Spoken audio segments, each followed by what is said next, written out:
The Roomba. Roomba.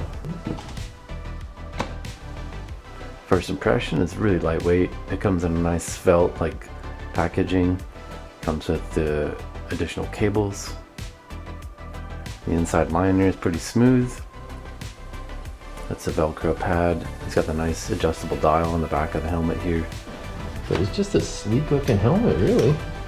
Very similar. There's not really much difference other than the integration of the technology inside the helmet with the headphones.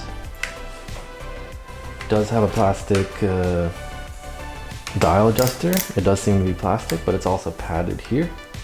And it looks to be Velcro, where you can remove those Velcro strips and add thicker ones or thinner ones to adjust the size, because all this is probably washable. I'd have to look at the instruction manual, but this is probably washable, and the thickness of these pads, this foam that's inside of there, is probably adjustable. If you can get thinner or thicker ones, would adjust the fit on the helmet too. And then here's the buttons.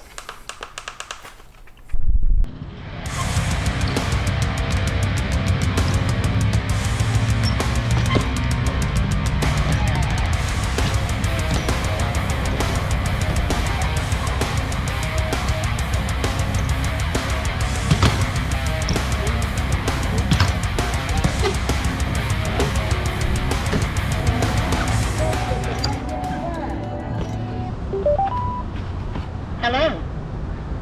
Battery level is high. That's great. Phone connected. Connected to my phone. And now I'm going to play one of the best bands that I've heard this year. Wise Man's Fear. This is what it sounds like inside the helmet.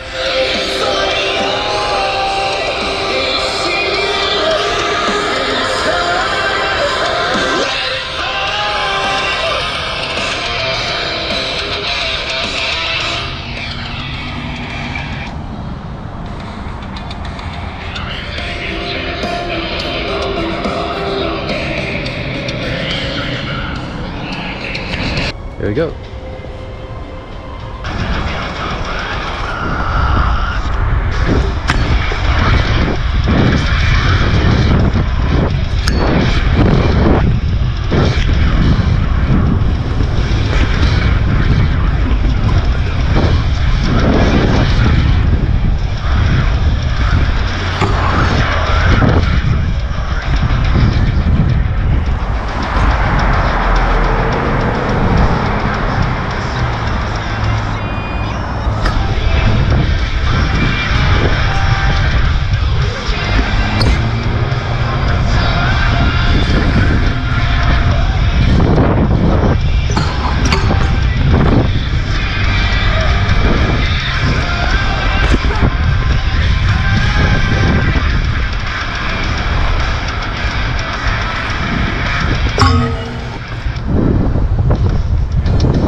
Alright, connectivity. Try as I might, I could not get this thing to work no matter what I did. I followed the instructions to a T, and I used the app to scan. Actually, there's multiple apps you have to download, and I used that app to scan the QR code. It could never scan.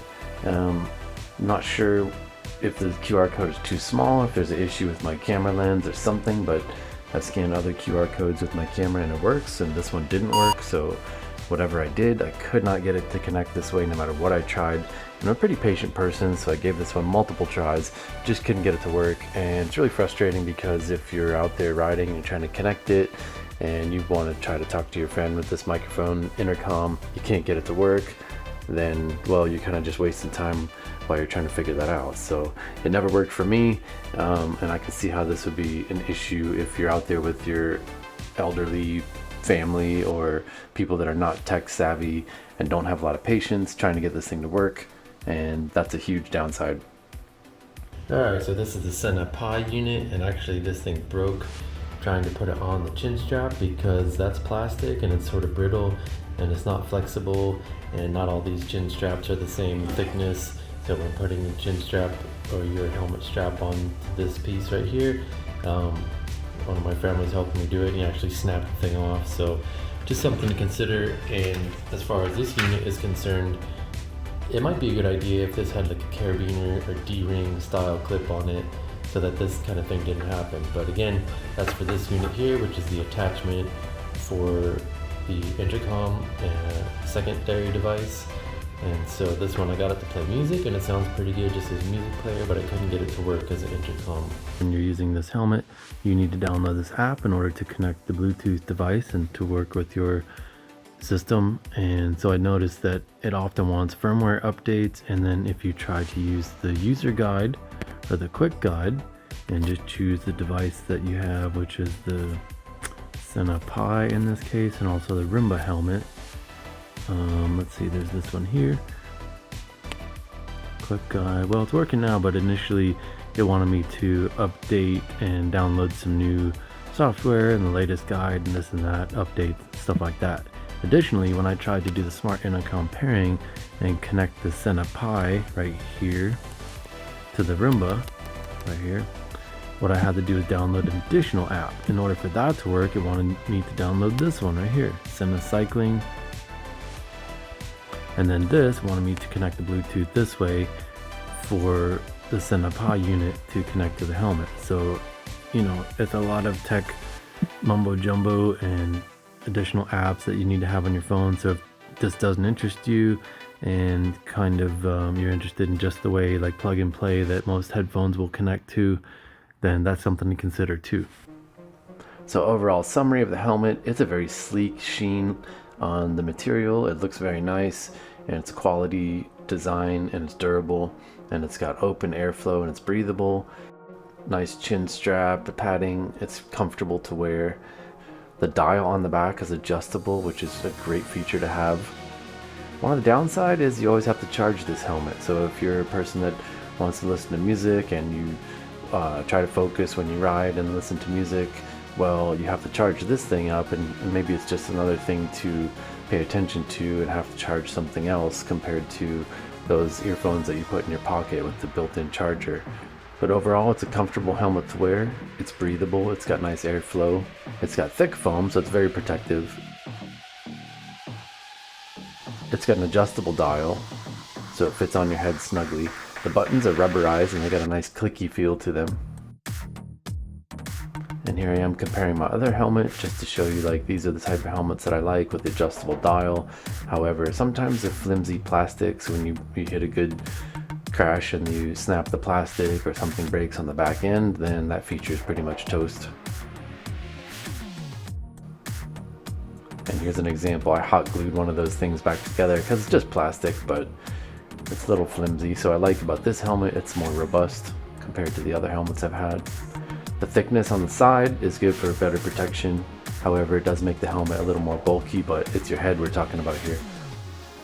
Some of these other helmets have rivets and adjustable features where you can add earmuffs, so you can use this helmet snowboarding, so you don't have to buy a separate helmet.